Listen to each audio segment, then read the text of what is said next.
সম্প্রতি জঙ্গিপুর বিধানসভার পৌরসভা একাধিক এলাকা প্রাকৃতিক দুর্যোগে ক্ষতিগ্রস্ত। ঝড় বৃষ্টিতে ক্ষয়ক্ষতির খবর দেন শিল্পপতি বিধায়ক জাকির হোসেন। আজ জনতার দরবারে ক্ষতিগ্রস্ত পরিবারগুলিকে ত্রিপল, কম্বল, শাড়িসহ আর্থিক সহযোগিতা করে জাকির। দৃঢ়তার সঙ্গে জানান, বরাবরই তিনি বিপন্নদের পাশে থাকেন। মুখ্যমন্ত্রী উজ্জীবিত করেছে তাকে।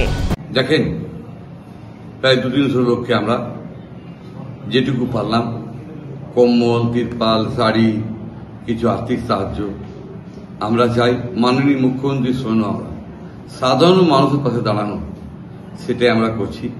কারণ হলো, আপনারা জানেন, বেশ কিছুদিনের পুরসভার নাটক চলছে, তারা কেউ বাইরে হচ্ছে না এবং পার্টির কাজ করছে না, সরকারি কাজগুলো করছে না। সেই কারণে আমাকে সবকিছু দেখতে হচ্ছে। আমরা চাই গরিব মানুষরা বিপদে না থাকে এবং আমরা যারা নিচু বাড়ি, তারা কিছু আশ্রয় দিতে বলেছি, তারা যেন সঠিকভাবে থাকতে পারে।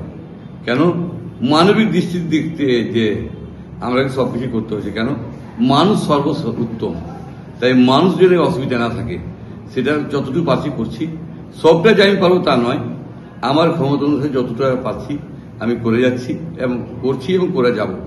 আমরা চাই মানুষ মানুষের পাশে দাঁড়াক এবং আগামী দিনে আমরা সকল মিলে সরকারকে বলে এই পুরসভার ড্রেনেজের ব্যবস্থা, রাস্তার ব্যবস্থা এবং মানুষের কিছু নিত্য প্রয়োজনীয় জিনিস সেগুলো যেন আসে, সেই আবেদনও জানাবো এবং মানুষের কাছে যেন পৌঁছাই, গরিব মানুষকে পৌঁছাই, যে এতদিন পৌঁছায়নি। তাই আমরা খুব শিগগিরই এটা হতে চলেছে। আমরা গরিব মানুষের পাশে আছি এবং ছিলাম, থাকবো। মাননীয় মুখ্যমন্ত্রী বলেন 5 জন পারলে 5 জন পাশে দাঁড়াবো। তাই আমরা 200-300 লোকের পাশে দাঁড়াতে পেরেছি, কি 500 লোকের পাশে দাঁড়াতে পেরেছি, এটাই আমরা নিজেকে সন্তুষ্ট করি।